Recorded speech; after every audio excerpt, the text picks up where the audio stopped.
most people's problem isn't that they don't know what to do or can't figure out what to do. It's that they can't do the thing that they know they need to do. When, especially, they don't feel like doing it. And if you can fix that problem and you can fix the problem of adhering to anything, now your options are limitless because you're able to pick any plan you want to pick and you'll be able to follow that plan and get where it is you want to go. What is up, guys? It's Andy Frisella, and this is the show for the realists. Say goodbye to the lies, the fakeness, and delusions of modern society, and welcome to reality. Guys, today we have Q&AF. That's where you submit the questions and we give you the answers. Now, if you want your questions answered on the show, you can do so a couple different ways. First way is, guys, email these questions into askandy@andyfrisella.com. Or you go on YouTube on the Q&AF episodes, drop your question in the comments. We'll choose some from there as well. Now, if you're new, we have shows within the show, okay? We're going to have CTI tomorrow. That stands for Cruise the Internet. That's where we put topics of the day up on the screen. We speculate on what's true and what's not true. We have a couple laughs, and then we talk about how we, the people, have to solve these problems going on in the world. Other times, we're going to have real talk. Real talk's just 5 to 20 minutes of me giving you some real talk. Could be personal development, business, success, what's going on in the world, just something I think needs to be heard. That's what we do with Real Talk. And then we have 75 Hard Verses. 75 Hard Verses, where someone who's completed the 75 Hard program comes on the show, talks about how their life was before, how their life is now, and how they use 75 Hard to win the war with themselves. If you're unfamiliar with 75 Hard, it is the initial phase of the Live Hard program. You can get the entire Live Hard program for free at episode 208 on the audio feed. It is not available on YouTube. There's also a book.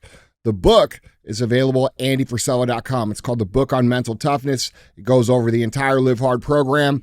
It talks about how you use mental toughness, why it's important, how to implement it in your life. It has a bunch of chapters that are not included on the podcast and a bunch of case studies from very famous people who've used mental toughness to become the famous people that you recognize. Now, you're going to notice on this show, we don't run ads. I don't run ads because I don't want to answer to people telling me what I can and can't say. We keep it real here. Now, because of that, we deal with censorship, traffic bans, throttling, all the things that are going on in the world right now. And we need your help to get the show out. So if you consume the show, if it makes you think, if it makes you laugh, it gives you a new perspective, realize that we need your help to share the show. Okay? So do me a solid. Help us get the word out. Help us beat the censorship and help us get the show out. All right? Don't be a hoe. Share the show. All right. What's up, dude? What's going on, man? Oh, not much. Yeah. What's up with you? Oh, not much. We don't really do shout outs like that, do we? Like what? Like just shouting out friends. I don't know. Depends on who they are. I mean, I don't think you know them. You wouldn't know them. Who do you want to shout out? My friend Callie. My friend named Callie. He's a cool dude. California? Yeah, that's his name. Yeah.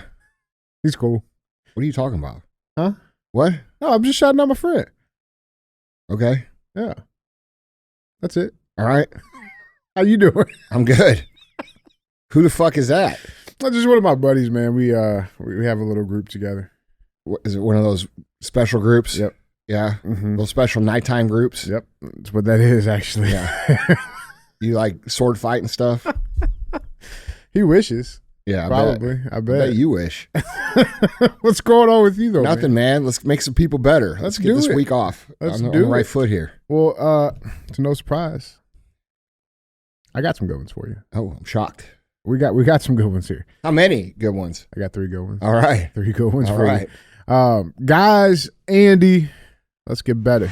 Question number 1. Andy, I'm a 19-year-old entrepreneur who just started his journey. I've been working in marketing for local companies in my town for 2 years. So this year, I decided to start a marketing firm by myself. I've been constantly using the power list since I've started. Considering I'm at the beginning stage, sometimes I get lost in my own mind by dreaming really big. I want to do big shit. I often think about big business ideas, driving supercars, owning a big mansion, and all the other big aspirations. The thing is, I get overwhelmed by these thoughts. I feel an imposter syndrome because I have those big aspirations, but I just started my entrepreneurial journey. What mindset should I have when it comes to this? Thanks to you, DJ, Madot, and the Real AF crew. This show really puts a smile on my face every morning when I get that notification. Love from Montreal, Canada. All right, look, dude, here's the thing. All right. It's great to have big dreams. It's great to have goals. It's great to want material things. These are all very important drivers, especially in the early days. When I first started in business, I've told you guys a number of times, I'm a huge car guy, and I've been motivated by cars my entire life. I saw a Lamborghini Countach when I was 8 years old. I played with Hot Wheels, remote control cars, micro machines.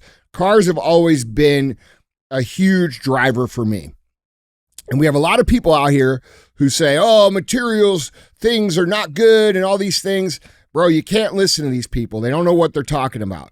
All right. When I started my business, we started with nothing. We didn't have customers. We didn't have the ability to market. The internet wasn't a real thing. Social media didn't exist yet. So it was slow. And the only way for us to get business during those early times was for us to literally go door to door, meeting people, shaking hands. These are things that people today would never consider doing, which makes them the most effective. It's a huge opportunity, but that's another topic. But the point is that these material goals and these material items, cars, houses, boats, it's great to have those dreams. And those dreams will help you stick out the beginning part of your business. It'll help you bridge the gap from starting at zero and getting to a point where, you have those things. But once you have those things, your focus and your dreams are going to change, and you're going to mature, and you're going to start thinking about the other people that you work with. You're going to start thinking about them building their lives. You're going to start thinking about how important it is to take care of the people around you and what the mission is of your purpose of business. And if you want to shrink the time frame from when all those things happen, stop thinking in terms of your business existing to make money and start thinking of your business as a way to solve problems that consumers have. And if you focus in on solving the problems and you take that serious from day one, you won't have to go through the lag time I had to go through. My lag time existed for 10, 11 years, but the reason it went that long was because I said I didn't have the internet, I didn't have social media, it wasn't a real thing, it wasn't like it is today, which collapses that window down a whole lot. And then also, I didn't have the perspective of my business being in existence to solve problems and create results for people. All right. In your business, your job is to go out, bring awareness to the companies that you work with, bring them customers, help them build a brand. In my business, back in those days and still today, it was about helping people change their lives. It was about helping people get fit, helping people change their mindset, their quality of life. And if we did that and we focused on that, the money, the results, everything else came. And so if you're a small business owner out there and your first response to the question of why does your business exist is for you to say, to make money, you are not seeing it clearly. And you will collapse the time by a lot from where you start to where you're trying to go by seeing it as a service, seeing it as problems to solve. And the better that I solve the problem, the more customers I'm going to get. All right. So where you're at is a normal place. It's easy to get overwhelmed because we're starting at zero and we look at the price of some of these things and we see houses that are $10 million or we see cars that are $1 million and we see all these things and we're like, it's unfathomable whenever you're at that beginning stage because, dude, you probably got $200, man, and you're trying to figure out how to eat. Okay. But as somebody who has went from that to where I am now and where I think you're trying to go, we just have to focus, like you said, on winning one day at a time, getting very clear on deconstructing the process from where you want to be to where you want to go backwards. Okay. Where do you want to go and how are you going to get there? And how does that equate backwards to where you are now? And what do you have to do to work forward? And that's not something that you can answer in 5 seconds. That's something you need to sit down. You need to really think about. It's probably helpful to have a whiteboard or something like that and really just work backwards from where you're trying to go to where you are. And then you'll know what the steps are to get there. And guys, this isn't crazy. This isn't rocket science. It's not magic. It is the result of doing the things that you know you need to do, even when you don't feel like doing them, which is discipline. And that's what we talk about with the Live Hard program and the 75 Hard program. Most people's problem isn't that they don't know what to do or can't figure out what to do. It's that they can't do the thing that they know they need to do, when especially they don't feel like doing it. Right. And if you can fix that problem, and you can fix the problem of adhering to anything, now your options are limitless, because you're able to pick any plan you want to pick, and you'll be able to follow that plan and get where it is you want to go. So my advice to you is to collapse the time frame down by deconstructing where you want to be back to where you are, and understanding that if you focus 100% on making the best product, the best solution, making sure that whatever your customers, in your case, it's going to be these businesses that you're working with, are thrilled with the results that you provide, you won't have a problem getting where you want to go. All right. It's when people start to think about the money that they're going to get from these businesses. Like most of the marketers that do what you do, they're thinking, how can we charge this company a lot of money, and how can we automate the process and make it easy on us, right, and give them enough results where they're not pissed off. Satisfied. Yes. Right. And that's where people really mess up. They look at it as customer satisfaction. Customer satisfaction is very simply you doing enough to not piss the customer off. They're satisfied. Right. All right. Does that sound like a business that you can go scale based on word of mouth, which is how people buy? People don't believe ads. People don't believe marketing. They go off word of mouth. So your job as a marketer is to bring awareness that creates the conversation amongst individuals that said, hey, what did you see about these guys? Or did you see this company out here? Blah, blah, blah. And say, yeah, I dealt with them, dude. They're awesome. Or, yeah, I dealt with them, dude. It's totally full shit. Right. Okay? And that's the conversation. So you bring the awareness, the conversation happens based upon the results that you deliver. And the problem is most people never see that conversation, so they think it's not happening, and they think they can get by, sort of screwing their customers, or doing the least amount, or charging the most for the shittiest product. And guys, people are just smarter than that. They're way smarter than that. They're way smarter than you give them credit for. They may not to your face tell you, hey, this is what I think of your product or service, but they're not going to call you back, and they're not going to refer you to someone else who wants, to grow their company. Yeah.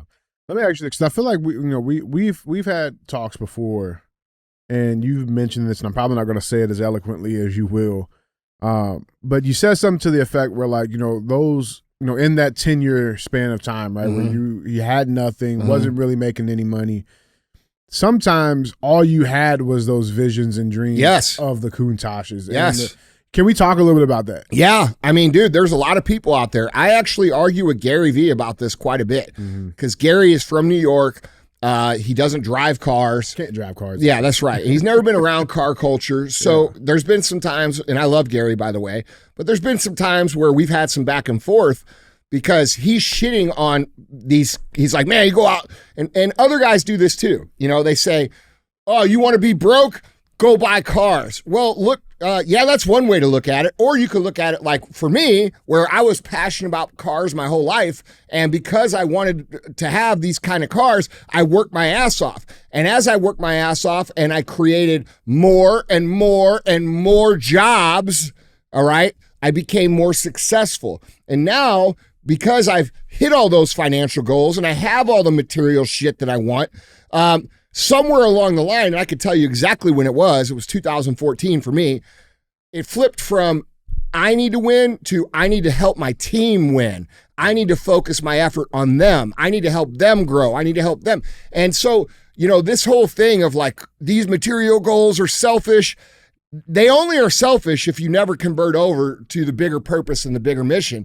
And most people do, because I can tell you this, once you have a few cars, and once you have a nice house, and once you have some shit, it loses its luster. It's no different than when you guys go out and buy a new pair of Jordans, and a week later you're like, I don't give a shit, right? It's the same thing, only it's on a big scale. So what happens is you naturally cross over from being this person who had all these materialistic dreams to having purposeful, meaningful missions in your life that benefit other people. And no one talks about that. No one ever talks about that, because the reality is most people never get there. But I'm going to tell you this.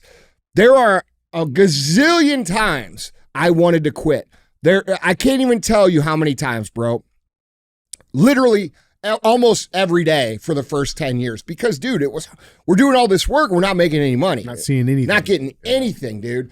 And,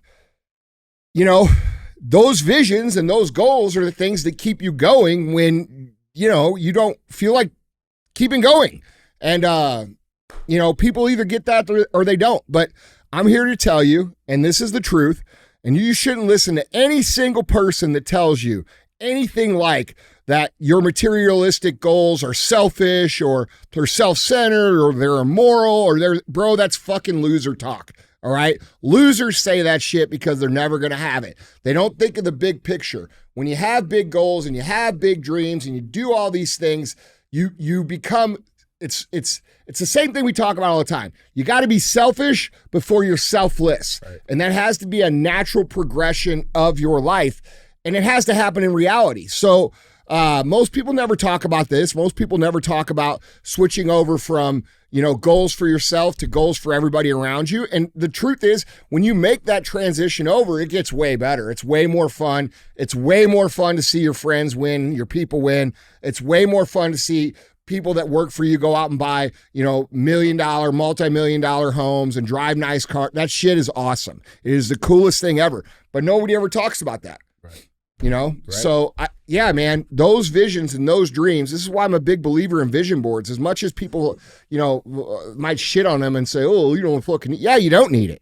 But it's a good reminder. And I tell you this, I think there's a real quantum physical, metaphysical reality to visualization and producing reality, because when I go look at my vision board from 15 years ago, everything that's on it, every single motherfucking thing I have, every single one, it's happened. So, I don't put any value into people that don't talk about those things. I think a lot of people, once they start making money, they try to act cool like it doesn't matter. Mm-hmm. They try to act cool like they're just doing it, like, I'm just a winner, I just want to compete, blah, blah, blah. Bro, listen, dude. Like, what are you going to do? Sit in your front of your computer for fucking ever and just talk about, making money and not do anything with your life? Right. Like, bro, I'm here to live some life, bro. I'm going to drive cool cars. I'm going to live in nice houses. I'm going to travel whatever the fuck I want to do. And that's that. Well, the truth is, a lot of people eat because of that too. That's the whole point. Bro, we were just at a company event last night with 700 people at it. All these families, all these children. I was talking to Eric Greitens. He was up there. And we were talking about it. And I was saying, dude, you know what's crazy? 10 years ago, it was just a bunch of us dudes sitting around drinking beer. Now look at all this. Look at all these people that are married. Look at all these kids. They're all going to school. They're all eating. These people are all providing for their families. And I was talking about how, like, fulfilling that is to see, which I don't really take too much time to sit down and, like, smell the roses. Sure. But when I do, it's not looking at my cars. It's looking at the things I'm talking about. Like last night, dude, how cool was that seeing all the families running around? It was fucking awesome, all the kids running around, everybody having a good time. Dude, that's what the fuck it's about. All because you wanted a fucking coon. Yeah, and everybody crazy thing. And everybody told me I was greedy and materialistic and a piece of shit for saying I wanted cool stuff. So you don't have to pick this or that. They happen both if you keep going. I fucking love it, man. I love it. Guys, Andy, question number 2, man. Hey, Andy, I appreciate all that you do, brother. Seriously. My question for you is on business supply and diversity in products. I have a skincare line for men. No, we aren't crying in the pool while we make them. Just great ingredients. Don't lie. Don't lie. I love this guy. Yeah. But just great. You're about to sign up for his frequent. Oh, yeah. Sign me up. He says, just great ingredients from body wash to beard wash and lotions, all for men, free of chemicals, the good stuff. I offer a variety of men's care line products, and all in total, it's about 7 different items. Mm-hmm. I am planning to add about 5 more items to offer, and I was told by a good friend of mine when I showed him what was next that it was a little overwhelming. I guess my question is, in the beginning, because I am only 2 years in, is there such a thing of too many options not being a good thing? I think that's a genuine concern, all right? Because a lot of people try to do this in business. They try to make as much stuff as they can, and what ends up happening is they don't understand, they confuse the customer. There's a theory that's out there, and it's real. I'm going to tell you this. It's called the paradox of choice. And the paradox of choice is basically means when you give the consumer too many choices to make, they will make no choice and they will leave, all right? So you have to make very certain that however you choose to present these products to the consumer, that it's not confusing. Now, there's some things to take into consideration with your friend's opinion. Is he interested in men's skincare at all? Or does it just look like the Matrix to him because he doesn't have any interest in it? Right. Okay, it might not be the best person to take advice from because maybe he doesn't give a shit. Maybe he doesn't have a beard. Maybe he doesn't care about chemicals being in his shampoo. So we have to think about, who are we taking advice from? Is this a potential consumer or is just some dude? All right. And it sounds like it's just some dude. My advice would be to go out, find some people who are interested in what it is, and then ask them. And I bet that when you ask them, they're not going to be confused by 7 to 12 SKUs. Most people won't.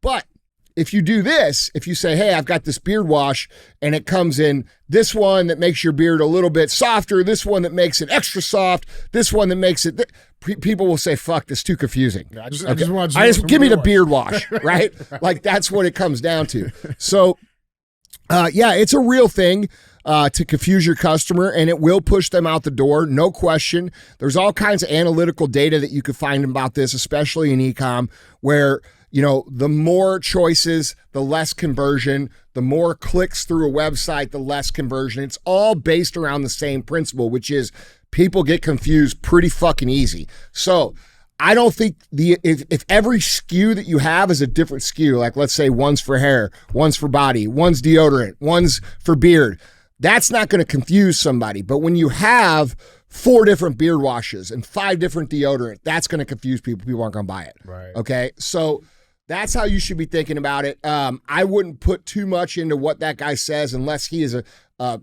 market expert, which I don't think he is. He just said it was his buddy, right? One of his friends, yeah. Don't ask your quote unquote buddies what they think about your business. All right. This is a bigger problem. Stop asking regular motherfuckers about your business. They don't know shit. Everybody thinks they know shit, but they don't know anything. It's like whenever you guys were having your baby and all the other women had every fucking thing to say about how you should do your shit, right? Yep. It's the same thing in business. You got all these people that have, they think they're business experts because, I don't know, they bought shit at some point in their life. I don't know why they think this. They had a lemonade stand. I don't know. I don't know where it comes from. It's like one of the main things people chirp in on with zero experience and think that they're completely right. And most of the time they aren't. So you got to be very careful who you ask advice from, because most of these people just quite honestly don't know. And they can lead you down the wrong path if you listen to the wrong person. So when you go out and you say, hey man, what do you think of my products? It should be to someone who's already consuming those products at some level, right, not just some person that you're friends with. Right, that you're giving them free shit to tell you that. Yeah, for sure. And dude, pretty much the rule of thumb is the simpler the better. The consumers, they like simple, they like easy. They like the choice to almost be made for them because they get confused, and they don't know what to pick. So if you are going to give them a choice, let's say between a certain product, right, you want to limit it to 3.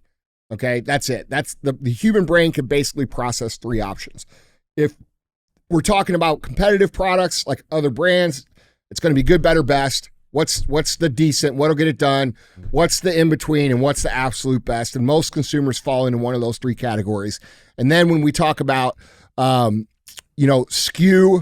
diversity, not talking about diversity amongst one SKU, we're talking about many different SKUs. As long as you present it in a way that's understandable, I think you're going to be okay. There's lots of companies out here that offer hundreds of SKUs. I own a couple companies that have hundreds of SKUs, all right? And we do just fine. Yeah. But we present that in a very simple, easy to understand way, and that's how you got to do it. Yeah, let me ask you this too, going back, because first form started in 2009. Mm-hmm. How many SKUs did you have when you guys first started? 1. That was it? There's just one? Yeah. That was it? Yep. Shit, man. Yeah, 1.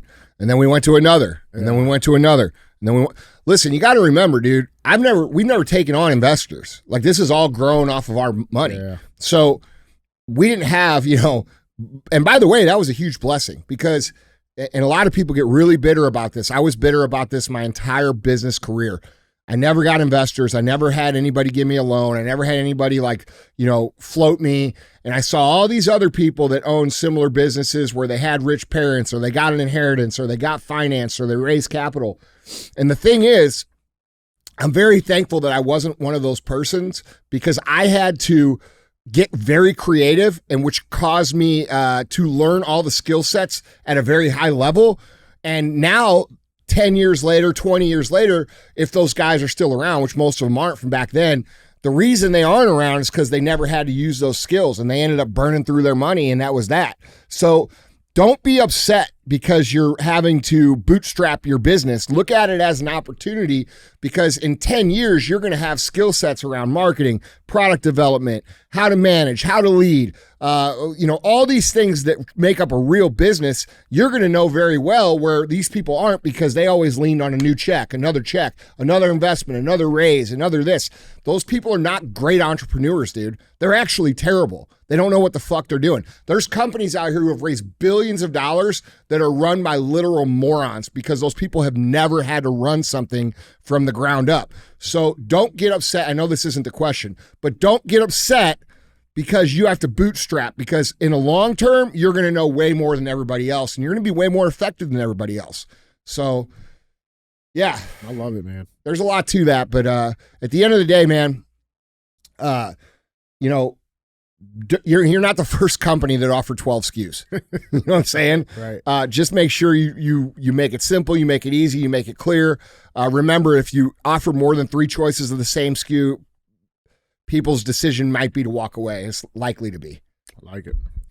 Guys, Andy, our third and final question number 3. Andy, I've played in the NFL for the past 5 seasons. In this past camp, I was fired for the 4th time and was not picked up by another team. I had to try out with the Falcons after I got fired, but they didn't end up signing me. Honestly, I'm feeling like a bitch. I know I have a lot to be thankful for, but I'm pissed. I want to be great at something, and I'm not sure if I should continue my football journey or go all in on something else. When is it time to call it quits? And how would I figure out what to do next? Right now, all I've been doing is training like a lunatic and listening to your podcast, getting fired up and pissed off that I'm not making any progress. Thanks. All right, look, first of all, you are making progress, dude. You just feel like you aren't.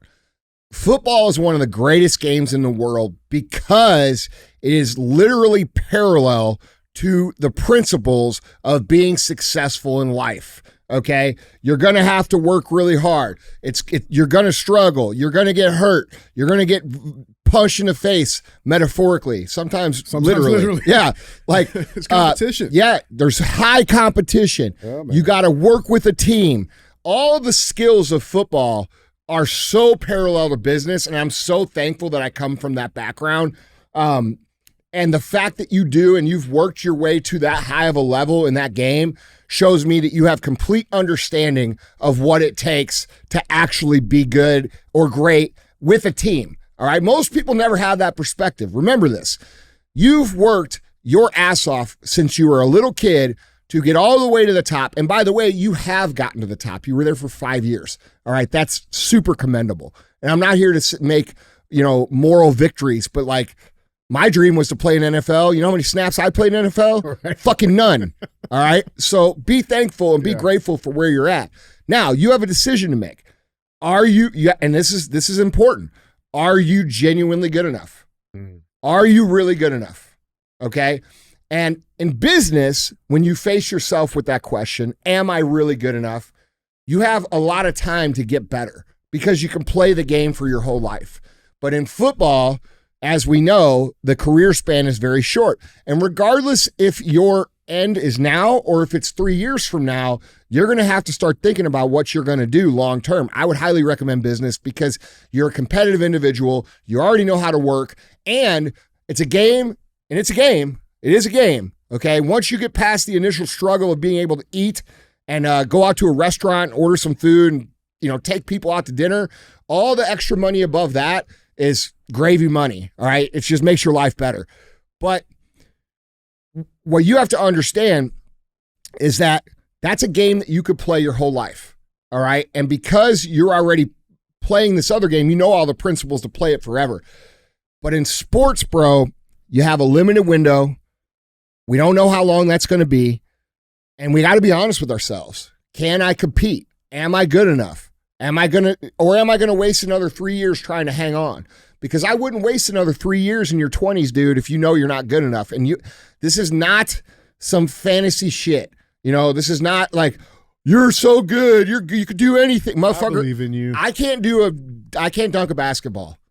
Okay? Like, I'm not playing in the NBA. You know what I'm saying? Like, it ain't happening, dude. Like, I could sit here and say and listen to all the Andy Frisella shit I want, but that fucking ball ain't going in that fucking hoop, dude. So we got to be real with what we're capable of, where we are, and, you know, how things are. So I would have a very honest conversation with yourself. Am I actually fast enough? Am I strong enough? Can I play? Do I have an understanding of the game? Or am I going to waste the next 4 years on the practice squad and never get a chance to play? All right? Because I've seen a lot of my friends who have been, you know, very good athletes, but not good enough to be like great or a starter at pro sports. And they've spent 10 years on the B League or chasing that. Yeah, dude. And then they regret it because they're like, fuck, I fucking wasted 10 years. You don't want to be that guy. All right? Have an honest conversation with yourself, tell yourself the truth, and then make a decision about what you're going to do. The good news is that you understand exactly how business works and to build an organization, even if you think you don't. Dude, my best people that I've ever had in business played high-level football because they all get it. We got to work as a team. If we're going to win, guess what we got to do? We got to execute on this fucking play. This play that we're getting ready to run right now. If we mess that up, it's going to mess up the game. So what do we got to do? We got to all execute in unison. We got to all do our jobs. And if we all do our jobs, the ball moves down the field. It is that simple. Winning is very simple. You guys think it's complicated because we got all these knuckleheads on the internet trying to tell you it's this, it's that, it's this. It's very fucking simple. What is this thing right in front of your face? What is it? Whatever it is you're working on, whether it's a workout, whether it's a book, whether it's a project, whether it's whatever, whether it's fucking building a toothpick house, whatever you're working on, you're frying French fries. They need to be perfect French fries, okay? The toothpick house needs to look like the fucking Toothpick Mahal, all right? Like, it needs to be perfect. Everything we do that's right in front of us, if we do that perfect, it builds as a habit. And this is why people really mess up their lives. Because let's take the example of the French fry guy. The French fry guy, he says, all I'm doing is cooking French fries, man. Like, this doesn't matter. But when I get the opportunity to cook the burgers, I'm going to cook some good burgers, okay? But you never get the opportunity to cook burgers because you don't make good fries.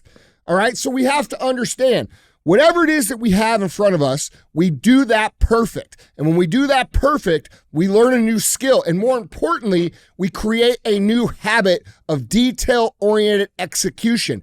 And when you take that habit and you apply it to the next thing and the next thing, it's not about the fries. It's not about the burger. It's not about managing the shift at McDonald's. It's about the habit that you're creating of executing on the thing that's right in front of your face. And when you do that over and over and you build that habit, then it becomes unlimited where you can go with that skill because most people don't have it. Most people say, like I said, oh man, I'm just cooking the fries. What are you getting upset about? I'm just cooking burgers. What are you getting upset about? I'm just packing boxes. You see what I'm saying? Right. So most people do, what do you get upset about their whole lives, and then they can't figure out why they're upset, right? You have to be good at this thing right in front of you. And then the next thing that comes at you, be great at that. And the next thing that comes at you, be great at that. And you're developing a habit of greatness. And bro, I know so many people that are, listen, man, and I don't mean this to be disrespectful. I'm just telling you the truth. I know dudes who are literally on the spectrum of autism who are extremely successful because they can master what I'm talking about, where the normal person cannot. They overthink it. They can't figure it out. One of the most successful dudes I met in my whole life was autistic, but the only reason he was great is because everything that came his way was fucking perfection, dude. And he built that habit. And then people around him saw that he did it that way, so they did it that way. And he built a hell of a company by just being great at the thing that you're working on. And that's what being great's about, dude. It's about executing perfect at the details over and over and over till it becomes a habit, and then everything that comes your way, you're executing. But getting back to this guy, look, dude, you know what it takes to win. You know what it takes to work with a team.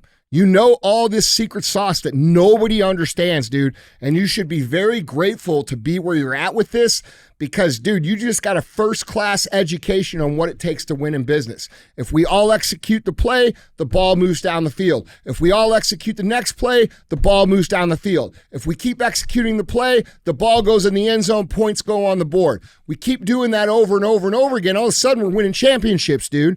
It's that simple. Okay, this is why Nick Saban back in the day, when he was coaching, not back in the day, last year, all right, when he was coaching, he would start practice over or start a station over if the guys weren't executing perfectly. Okay, so if that's the greatest coach that ever lived, or definitely one of them, you can't even argue with me on that.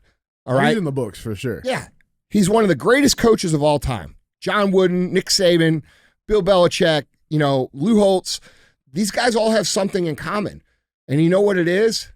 You're doing the thing in front of you perfect every single time. And that's what success is about, bro. So have an honest conversation with yourself. Decide what it is you want to do. Realize, instead of being down and saying, man, I didn't make it the way I want. That's another thing. Don't dwell after you make the decision. Just move and go. Close the book and move on. A lot of pro athletes struggle with this.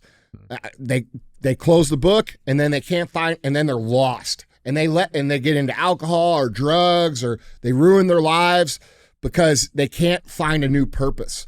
So close the book, bro. Be proud of what you learned. Understand the skill set and the equipment and the knowledge that you took to win from that experience, and start applying it in another place. And you're going to get where you want to go. You said you wanted to be great at something. You have all the tools and experience to be great at anything.